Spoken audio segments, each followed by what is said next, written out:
Hello, everyone, and welcome to Wills, Women, and Wealth, where we lead you holistically from overwhelmed to empowered through estate planning. I am Elsa W. Smith, your Maryland estate planning attorney and the host of Wills, Women, and Wealth.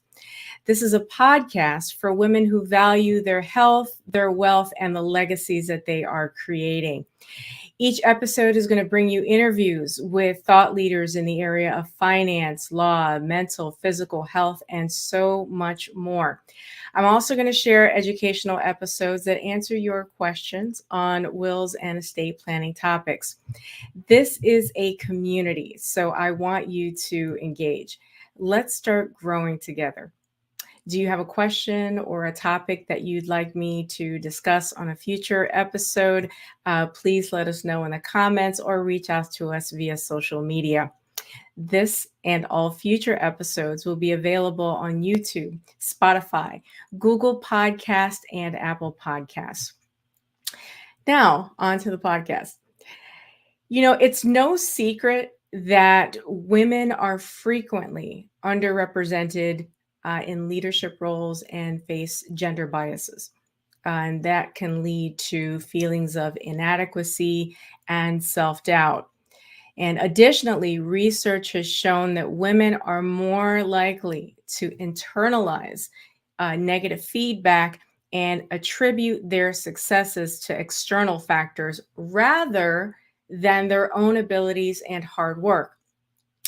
Today, my guest is going to help us all better understand what's called imposter syndrome. And she's going to share techniques that we can use to how to deal with it. My guest today is author and imposter syndrome expert, Maureen Zappala. Now, before I bring Maureen on, I want to tell you a bit about her. Maureen Zappala is a University of Notre Dame graduate and former NASA propulsion engineer, also known as the rocket scientist. She's an author, award-winning speaker, and founder of High Altitude Strategies. She works with high performers who want to overcome the imposter syndrome, the secret self-doubt that says, I'm not as smart as everyone thinks I am, and I feel like a fake. She was the first and youngest manager of NASA's Propulsion Systems Laboratory in Cleveland, Ohio. In 2009 and 2020, she was in the top 10 of 30,000 contestants in the Toastmasters World Championship of Public Speaking, the public speaking contest. She's the author of Great Speakers Are Not Born, They're Built, and Pushing Your Envelope, How Smart People Defeat Self-Doubt and Live with Bold Enthusiasm. Companies that have sought Maureen's services include AT&T, Freddie Mac, Boston Scientific, Merck, the Kansas Chamber of Commerce, Society of Women Engineers, and Ohio Society of Professional Engineers, and so much more, so many more.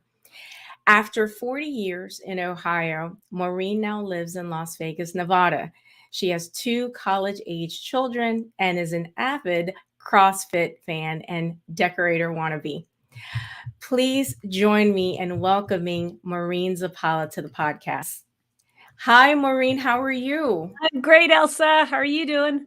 I'm wonderful. It is so lovely to have you on the podcast today, and I can't wait to do like a deep dive into this.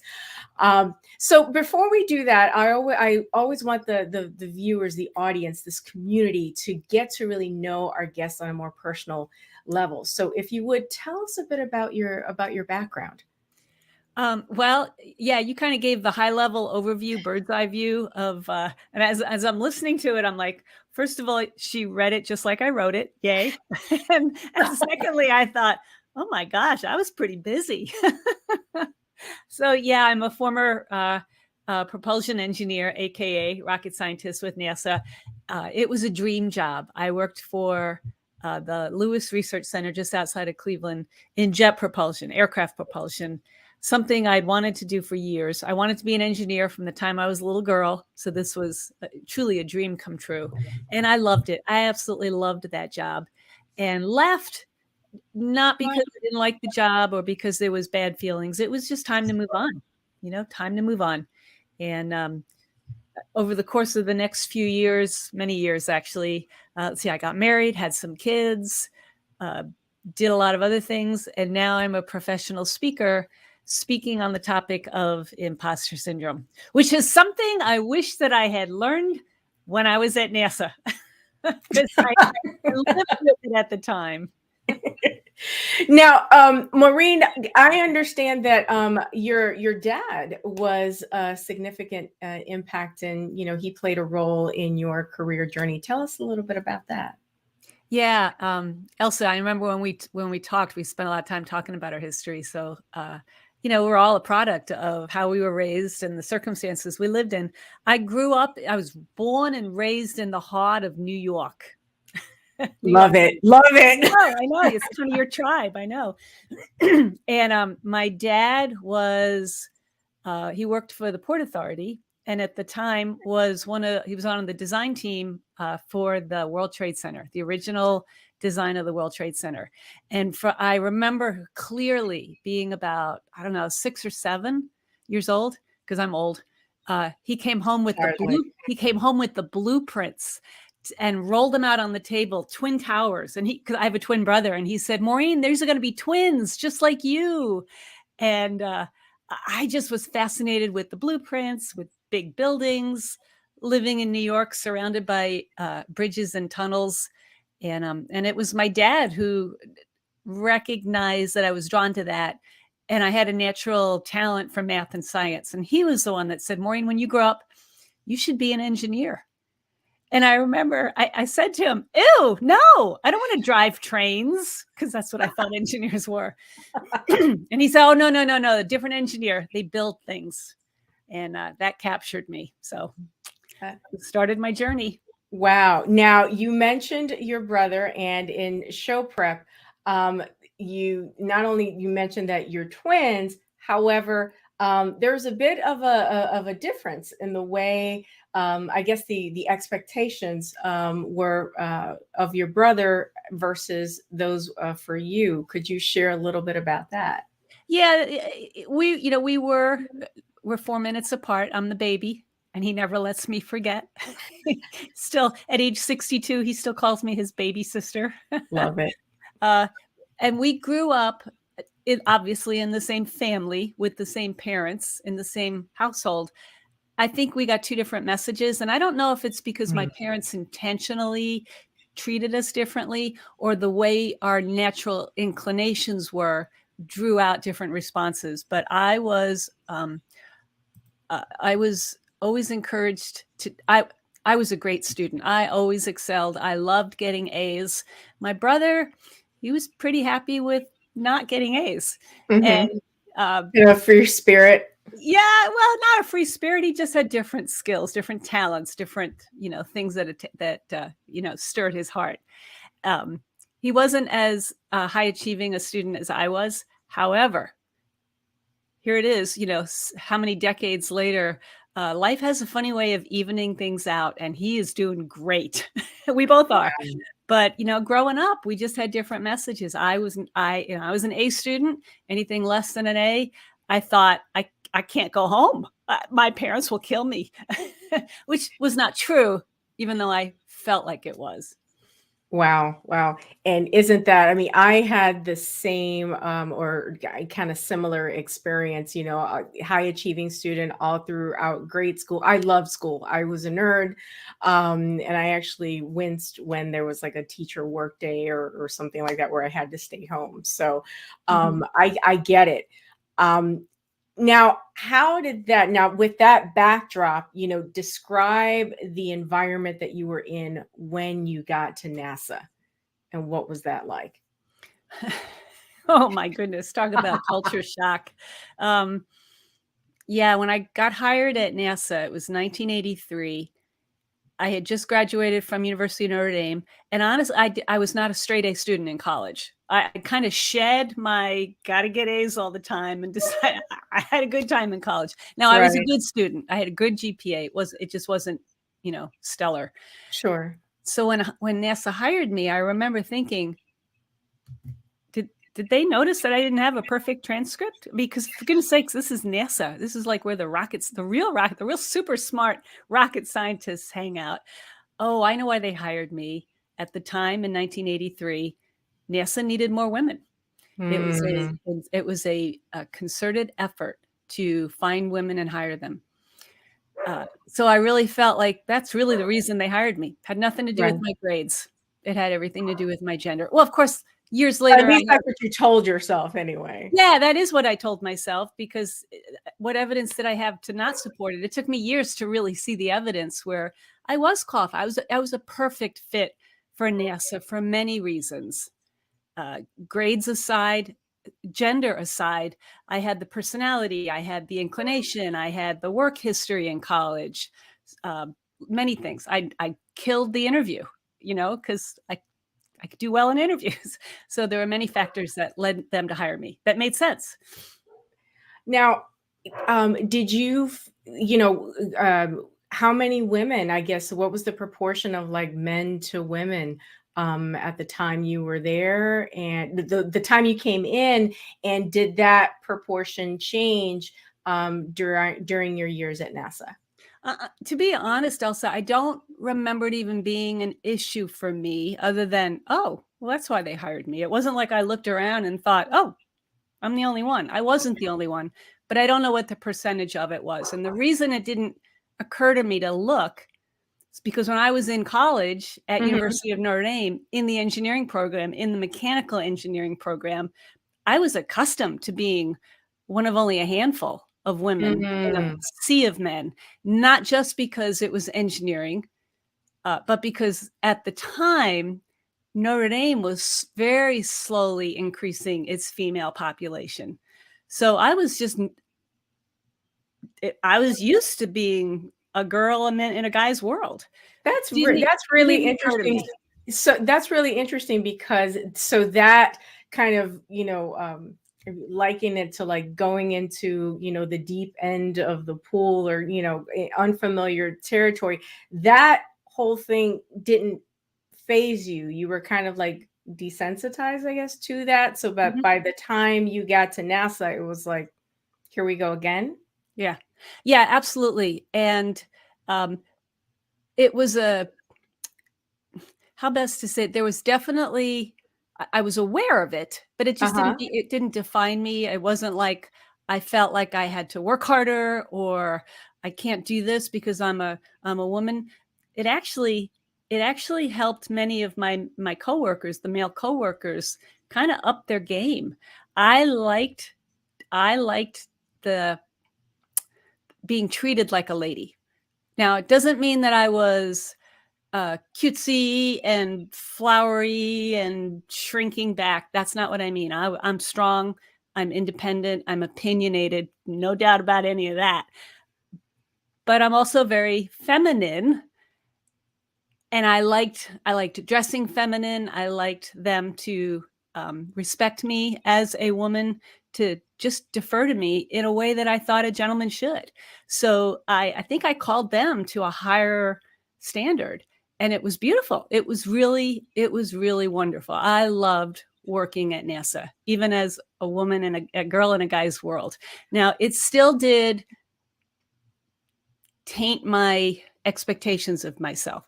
Definitely, there were times when it was very clear that I was assigned a project because I was a woman. I was put on a committee because I was a woman. I was promoted. Granted, I was promoted to a management position because I had the skills, but the fact that I was a woman, check that box. They loved it. So I was kind of paraded around as, oh, look, we do promote women. Here's the one. Did you resent that though? Because I've talked to women and I mean, the opinions of this, the feelings of this run the gamut. But did you resent that in any way? No, not at all. Okay. I welcomed it, and sometimes I enjoyed it. It was a challenge. Absolutely. It was a challenge. More so when I went outside of the NASA bubble and I had to meet with clients or contractors. They were less used to a female in their vicinity. Or they were less used to working with females from NASA. That's probably a better way of saying it. Aha. And sometimes I had to, I did have to put in a little bit more effort to ease their mind, to let them know I'm competent, I've got you, I'm representing my agency, but I'm also here to make things work for both of us. I'm not I didn't want to play the woman card. I didn't want to be the woman, hear me roar. I didn't want to be like that, because I think that can be divisive in a lot of ways. Interesting. But I wanted to build the bridge for sure. And I knew that there was a bridge that needed to be built. I thank you so much for your transparency. Because those experiences could have been faced in a different way, and certainly you and I know that different women, we're all individuals. We handle things differently. We respond to things differently. I've spoken to women who, in that same situation, dealing with contractors or other vendors, where it adds another layer of stress, that their male counterparts may not have to endure. You've got to say, listen, I'm just as competent, I'm qualified, as Tom sitting right next to me. But you've got to go through that. But you're saying that you didn't have that experience. I didn't have the experience with respect to my gender. Okay. My self-doubting, my discomfort came from my age. And partly it's because of how NASA was structured. I don't know, at the time, for generations since they were born, they seem to have a pattern of only hiring people about every 15 years. Wow. And they would hire clumps of them. So I was hired with a clump of other people around my age, a year or two within my age. And then the next closest in age were probably 10 to 15 years older, much more experienced, much more knowledgeable. So that's where my imposter syndrome came in. It wasn't a gender thing. It was an age thing. Very interesting. Now, since we're talking about it, let's just, on a very foundational level for everybody watching and listening, what is imposter syndrome? Yeah, it's a collection of symptoms that all point to you're not as smart as everyone thinks you are. And it's irrational. It's the inability to internalize your success, to own your success, to confess your success, in spite of sometimes massive evidence that proclaims that success. So because you doubt your success, you dismiss your success, you feel like you didn't deserve it, and you feel like a fraud. So that's where the term imposter syndrome comes from. It was a phrase that was coined back in the 70s by two clinical psychologists, Pauline Clance and Suzanne Imes. And then it's been made more mainstream in the last probably 2 decades. Valerie Young, who wrote the book Secret Thoughts of Successful Women, she's the creator of the Impostor Syndrome Institute, and I've partnered with her. I'm one of her associates to present her content. But she really brought it mainstream. She really brought it to the main business stage of contemporary thinking, and she's a real trailblazer. And this is a question that came to mind as you were responding, did the prevalence of imposter syndrome, at least reportedly, is there a correlation between that rise and the rise of women joining the workforce? Wow, that's a great question. Like I said, it just came to me. I know we talked in show prep, but I'm just there's many layers to it, and I think men and women both struggle with imposter syndrome. But because it seemed to have started in professional women's circles, or at least it was first identified using professional women's circle testimonies and experiences, it's been assumed that it's mostly women. And as people started speaking about it and investigating it and writing about it, men came forward and said, well, what about me? Shh, don't tell anybody, but I feel it too. Ooh. So it really is a male-female issue. We process it differently. So the answer to your question is, I don't know that it has been, that it's increased with more women in the workforce, but the visibility of it absolutely has. If that makes sense. It does. It does. It does. Thank you for that. Now, how did you cope with it, when you were at NASA? Well, I didn't even know what it was.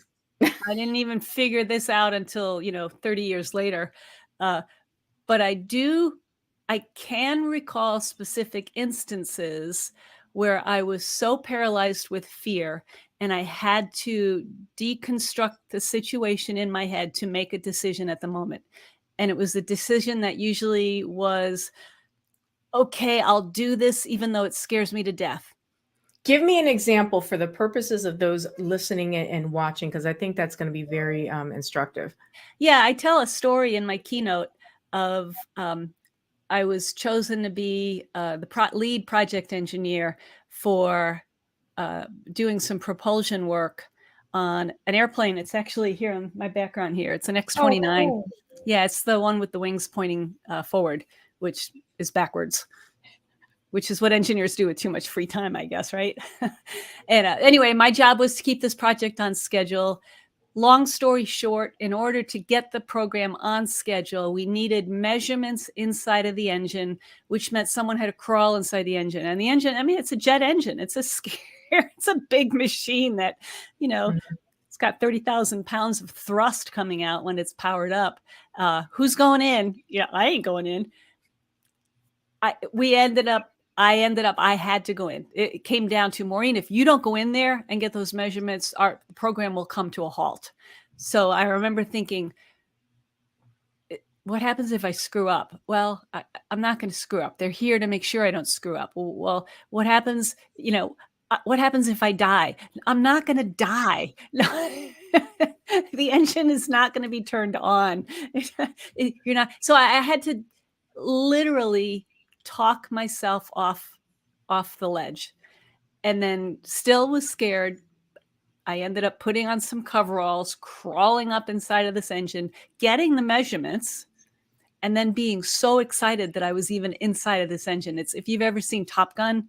Yes. Either the first one or many times. Yeah, me too. Many times. Well, back in the 80s, it was because of Tom. Yeah.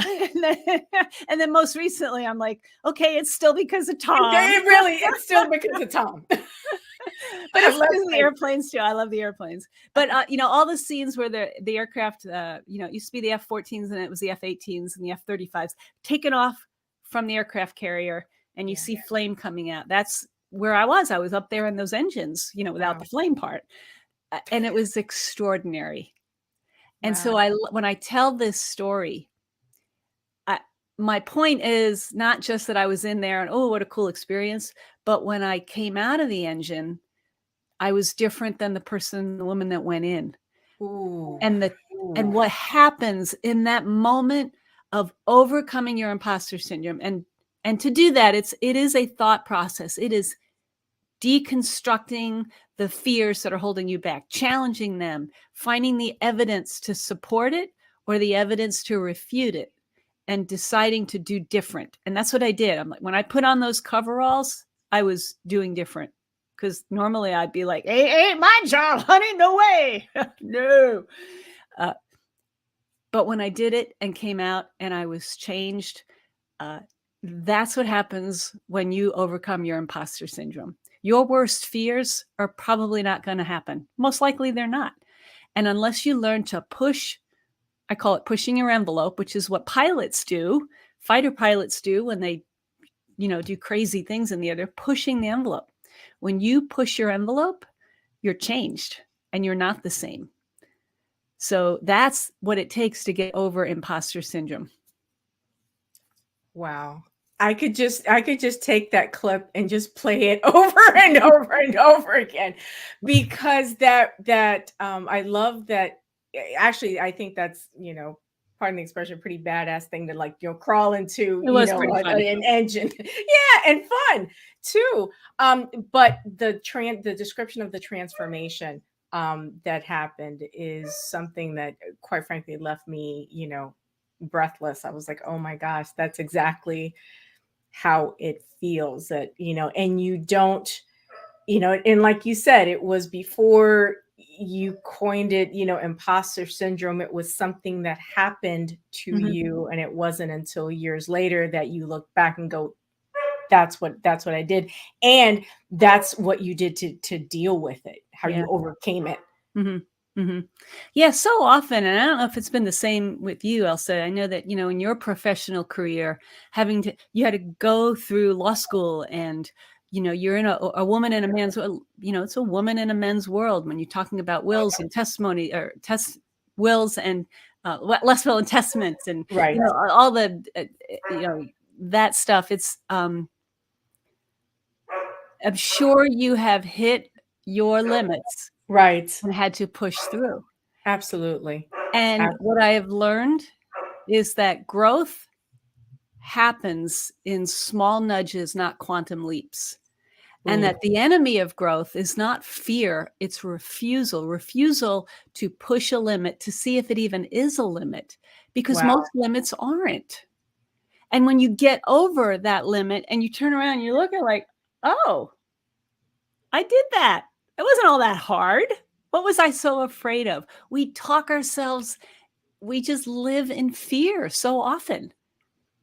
Isn't And it like those, I've heard other like thought leaders talk about, the fact that our brains are wired to protect us. So anything that's different, anything that's, scary, it'll send all kinds of messages to oh yeah. make you avoid that thing. Mhm. Yeah, Right. there's definitely a lot of brain chemistry going on there, and there's a lot we can do to reverse that in that moment. But we have Wow. to be, it's so easy to be sloppy with our thinking. Hmm. You Talk know, to us a little bit more about that. Mm. well, and I'm not a neuroscientist, so I'm just kind of not winging it, but barely scratching the surface. So many things Right. that we do on autopilot, right? Hmm.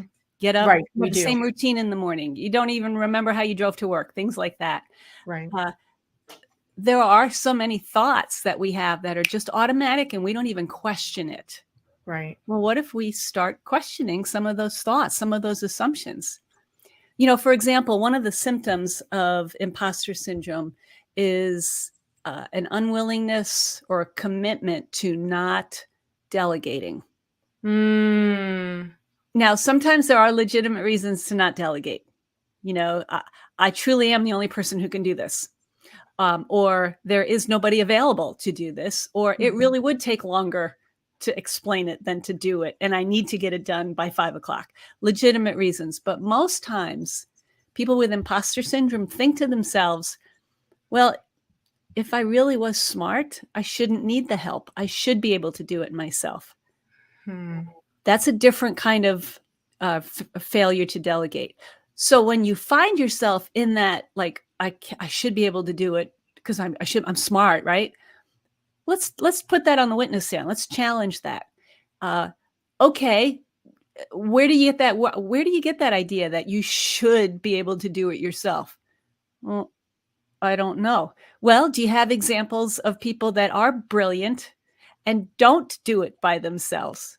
Well, actually, yeah. Uh, Is it a flaw in their character when they choose to delegate? Well, no, actually, I kind of have more respect for them. Well, then why don't you do the same thing? Okay. So it's a systematic challenging of your thinking instead of just letting it go on autopilot. And is that kind of like what you do when you speak to, audiences and are kind of helping them like in a group setting, like a large audience setting? Is that kind of like what you do? Yeah, absolutely. That's point number 2 is evaluating your thinking. It's rethinking the thoughts that got you there. And Oh, so I wow. teach that strategy, 3 steps. You capture the thought, you cross-examine the thought, and then you counteract the thought by doing different. You crawl inside that engine. Maureen, how long, from your experience and from the, hundreds and thousands of people that you've spoken to, how long does it take for that shift, that mental shift to take place? Well, that's a hard question to answer too, because for one thing, it's very individual. Mm-hmm. And for another reason, it's not a once and done. Mm-hmm. I can't solve imposter syndrome for you. I can give you the tools to help kind of turn the ship, kind of change your trajectory. Yeah. But I liken it to a farmer who has seeds and soil, right? The seeds are my solution to imposter syndrome, but you're the soil, and you need to know what your soil is. Farmers, when they love their soil, they smell it, they touch it, they feel it, they look at it, they know what it takes, they know what it lacks, they know what it needs to uh, have the seed germinate. They know soil so well. So even though I have the seed, you have to know your soil. So all I can do is give you the seed. You have to go on the journey to decide, am I ready for this? What do I need to do to fix this? What am I ready to commit to long-term or daily discipline to fix this? Imposter syndrome won't be completely solved, but you certainly can, you can't mend it, but you can manage it. Mm-hmm. And I like that you said that this is an ongoing thing, just like, professional development, any kind of, mental cleanup, housekeeping that we have to do. It really is, for some people it's monthly, for others it's a daily exercise. I know, personally, I go through kind of like a ritual of things that I do in the morning. And it has a lot to do with kind of psyching myself up, to face the day, to face the challenges. But it is a daily ritual. Yeah, it really is. It's disciplined, intentional, focused effort. Wow. So you're such a, highly sought after, like in demand, keynote speaker. How did you get the training to fall into this? Oh my gosh, it's like the school of hard knocks. Oh, seriously, it is. Get out on a stage and see if that works. I make light of it. It's not too far from the truth. It's been said, I'm sure you've heard it said, overnight success takes on average of 15 years to accomplish. Yeah. So nothing's overnight. It is stage time, stage time, stage time. Find what works. Try something new. Get feedback. Get your audience to talk back with you. Converse with them. See what resonates with you. As far as my presentation skills, I have content and then I have skills, right? Mm-hmm. Content is always evolving. I'm always reading and thinking and researching about imposter syndrome, talking to people. My skills, that comes with doing. I joined Toastmasters. That changed my life, completely changed my life. I also I spent 10 years I spent 10 years teaching junior high girls Sunday school class. So every week I had to deliver a keynote to 50 13-year-olds. Practical. So you have to be really good at telling stories and being on. Absolutely. Wow. And I imagine keeping the attention of, a teen audience is probably not easy, and perhaps even more challenging than many of your adult audiences. They're not too different. I'll tell you, they're not too different. You can use bigger words with adults. Maureen, how do you, I guess now I'm talking to you as a business owner. What are the dangers of allowing imposter syndrome to pollute the work environment?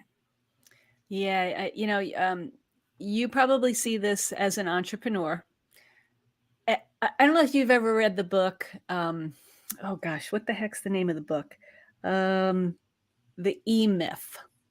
It's an old book. Sure. It's an oldie. It's probably been out 20 years. Mm-hmm. The gist of it is, for your listeners and watchers that don't know, you could become an expert in something, and they call it the technician. You're a lawyer, you're a baker, you're an engineer, you're a whatever. You can be really good doing that and think, I'm going to I'm going to open my own business doing that. And then you become the entrepreneur in the baker or the lawyer or the engineer and the consultant, whatever. And you realize, oh, I was really good as the technician, not so good as the business person, because different skills, right? Different skills, they don't translate, learning curve, completely different job. When I started as a speaker, I knew I was a good speaker and I knew I was becoming better. The business of speaking, I didn't understand it. I didn't know how to do it. I'm not a good marketer. I don't know how to create a website. I had to learn all those things. You probably saw similar things when you're a great lawyer and now you got to run a business as a lawyer. Yeah, because they don't teach you that in law school. Exactly. Yeah. You got to do the business of lawyering, but you still have to do the business of lawyering. So imposter syndrome screams the loudest in times of change and transition, especially with entrepreneurs and business owners, because they think, oh, I'm just going to slide over and own my own business. Oh, wait, no, I'm not very good at this business thing. And so you start to question your abilities. Wow. Until and you learn that. No, I was going to say, so if once that, say like one of your team members, starts to, experience that, and, that I guess can affect other, other managers, other, frontline folks, there's really everyone in your organization, right? Yeah. When, there's two aspects of imposter syndrome. One is how it affects the individual, how I struggle with it, how you struggle with it, how anybody personally struggles with it. And it manifests itself in different ways. They look like great employees because they're kind of overcompensating for this fear, but they also have a fear that holds them back. So they're not always living up to their greatest potential. That's one aspect of it, the personal experience. The other experience is from the perspective of the leader who has to manage people who have imposter syndrome. They may or may not know it. So how do you, first of all, recognize imposter syndrome and parse it out from other situations? Like, wow, they just really are a hard worker. They just love their work, as opposed to they're working like a maniac because they're frantic. They're going to be found out as a fraud. How do you tell the difference? And then how do you create an environment where people that do struggle with imposter syndrome can truly flourish in spite of it? So how do you have the conversations? How do you revamp the recognition and reward structure? How do you change the culture of your unit or your company, however far up the chain you are? So, what can you do to help those people through it? Wow. So that really, underscores the need for, which is something that I do at my firm, is, the not just the annual performance review, but, in between then, like, the checking in, seeing if you're on track, to meet those goals. And I guess in those opportunities are, a great moment to check in and just, see whether there are signs of burnout, right? Yeah, And then going into absolutely. why. Yeah, those touch points are huge. And they serve other purposes too. They build community, they build confidence, they create a professional kind of intimacy, which is so necessary, I think. So yeah, it's all those things are exactly what you're doing is right. And what does, I guess on the flip side, what does an imposter syndrome free environment look like? Oh my gosh, so Like many good things. Nirvana, the angels. I know, it's just it's so beautiful. And I say it from personal experience because I am such a different person than I was when I was at NASA. I still have those imposter moments. And that's the beauty of this. When you grow through your imposter syndrome, you take that syndrome and you reduce it to moments.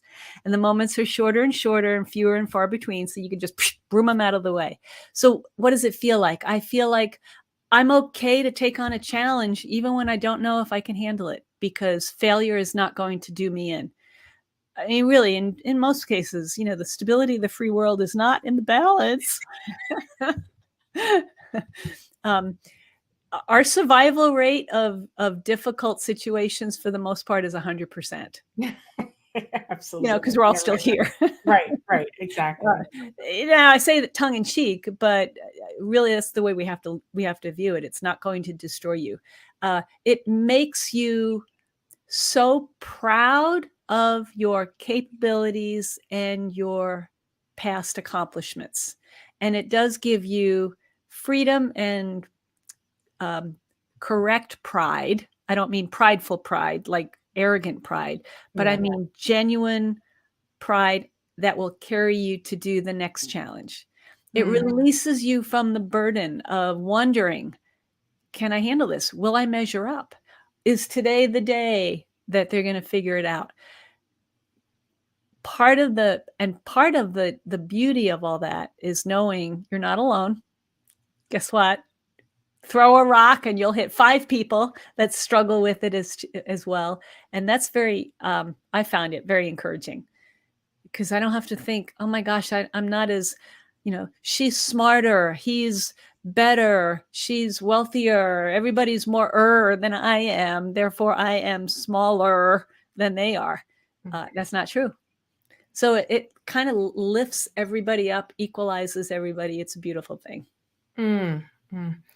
That brought to mind something that a comment that was made to me by a colleague of, people applying to jobs. Women want to make sure, all the boxes are checked before they even apply, whereas men tend to, gross generality here, but men tend to go, let me just throw my hat in the ring and, see what happens. Absolutely. You nailed it. And not only is it skill related, part of it is character quality related too. We undervalue and sometimes totally neglect our character qualities. And character qualities, really, when you look back in your history, the skills are important, but your character, don't you think it was your character qualities that put you on the path and kept you on the path to get the skills? You were resilient, you were creative, you played well with others, you were curious, you were a good work ethic. Why do we undervalue those? Why can't we put more value on those to say, well, I don't know that particular software package, but I am a good learner. I can figure it out. So yeah, I'm going to put my hat in the ring. Oh, wow. Wow. So true. Now you have a passion for, among several, that you love, encouraging women to at least explore careers in STEM. Could you tell us a bit about what you're doing and what you have done to help more women? Yeah, when I was a little girl, it was, like I said, it was my dad who spoke that into my heart. So it's to me, so natural to encourage women to go into STEM careers, because I think they just need to be encouraged. They just need to be told flat out, hey, you'd be good at that, or there's opportunity for you. So if a STEM group, a STEM organization, and most of my clients, the audiences I speak to are in the STEM world and professionally. They're science, technology, engineering, and math related organizations or groups within an organization. They're the IT companies, they are the accountants, they are the product developers within a retail organization. So yeah, that's my first love, my first language. And I don't know, I just love inspiring people in that world. Wow. You came to the speaking world with already such a rich career, such a rich background, that really, I believe, formed like the foundation of your speaking career. What advice would you give to women who are saying, gee, wow, she's amazing. I don't know if I could ever become a professional speaker. I've thought about it, but okay, enter imposter syndrome. Yeah. What encouraging words would you have for them? Well, even with in the professional speaking world, imposter syndrome hits exactly like you said. Few of us, there's not a degree in professional speaking. Communication, yeah, but not in professional speaking. Most kids don't, grow up thinking, when I grow up, I want to be a professional speaker. You morph into it. You find something else and then you morph into it. And because of that change, imposter syndrome screams the loudest in times of change. You leap from a career where you are the technician to now a career where you are the spokesperson or the person on stage. And yeah, you're going to be filled with doubts. And I like what I was just talking about. Rely on your character qualities to get you through it. Are you creative, inquisitive, curious, steadfast, positive? Look at those characters and then and then be open to learning. Be open to learning. Recognize learning goes two ways. You have something that other people need to learn. It's something of great value. When I talk about it in my keynote, I have people identify what is your superpower, your specific skill, and own it. Own, the things that are in your circle of influence, because they're unlike anybody else's. Wow. Might be the same. You might have this. You might have a law degree. My sister has a law degree, but guess what? The two of you have a completely different perspective, experience, preferences, opinions, history. Does that make you a better lawyer than her, or likewise? No, it just makes you guys different. Absolutely. Very different. Maureen, aside from being, a rock star, like professional speaker, presentation coach, author, you're a mom, and how has your path made an impact on your children? I can't remember. Elsa, do you have kids? I do not. I Okay. have two amazing nieces who are like my kids, but I do not. Okay. I couldn't, from our conversation, I couldn't remember if you were a mom or not. And I say this to my audiences a lot, and I get lots of heads nodding up and down. There's nothing like having kids to make even smart people feel stupid. I mean, really. So I found it incredibly humbling, hardest job I ever did. Most rewarding job I ever did. And I don't know how, they're both adult. My kids are both adults now, 22 and almost 24. And by God's grace, they've survived their mother. Because I was not one of those women that, the volume of my maternal instinct was real low. Wow. I'm going to remember. Can I borrow that? Love my kids, but boy, it was hard to figure out how to parent them. It just didn't come easy to me. I mean, do they look at you and go, wow, I'm interested in, like, a STEM field or, tech or something. And has what your career impacted them and made them want to at least consider a career in the tech world or sciences? Yeah, my son actually is going to graduate in May or April or May. I don't know exactly when graduation is, from University of Cincinnati with a degree in astrophysics. So Wow. yes on that one. And then my daughter is incredibly talented as a photographer, graphic designer, and interior designer, even though she's not a degreed designer. Incredibly talented. Imposter syndrome screams to a lot of the tech people. It also screams in the creative fields. Now, her being in the graphic design, photography, that it kind of straddles both worlds. Because technically, I mean, you got to know your technology, you got to know your software, you got to know your computers. So a little bit of, it's a little bit, I think I've had a good influence on both of them. Oh, good. Wow. Do you have any books that you would recommend for people wanting to understand imposter syndrome a bit more and that would provide tools to help them deal with it? Yeah, I wrote a book. It's called Pushing Your Envelope.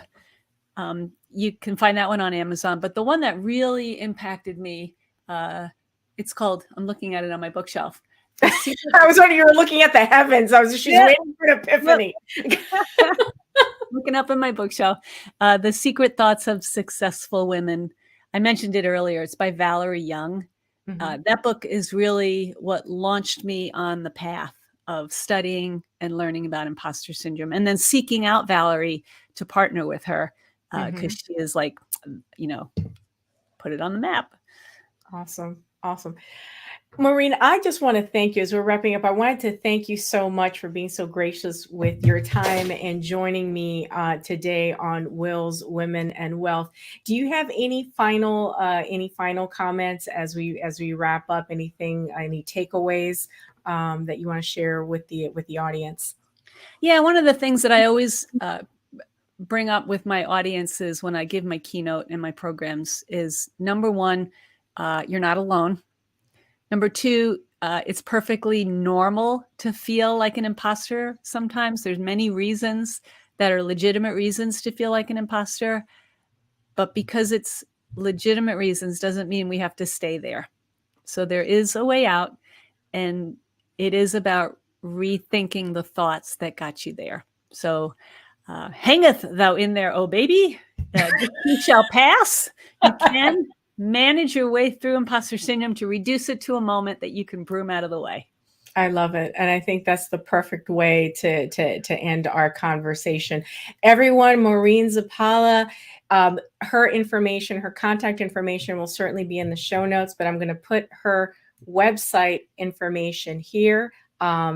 The website, I believe, Maureen, has a way for people to contact you, hire you if they need a professional speaker for their company. In the area of imposter syndrome and other areas. But yeah, it's MaureenZ.com, everybody. And again, that link will also be in the show notes. Maureen, thank you so much for being a fantastic guest. And I'll have a wonderful afternoon. I'll talk to you soon. Oh, thank you, Elsa. It's been a joy. You have a great day. You as well. Everyone, wasn't she a fantastic rock star guest? I knew she would be, and I couldn't wait to just share her with the Wills, Women, and Wealth audience. And as a reminder, this and all future episodes are going to be on YouTube, Apple Podcasts, Spotify, and Google Podcasts. You know, if you've been doubting as yourself as to whether you think that you can actually get your estate plan done, I want to invite you to book a free 15-minute call with our office. There's no obligation whatsoever. The link will be in the show notes.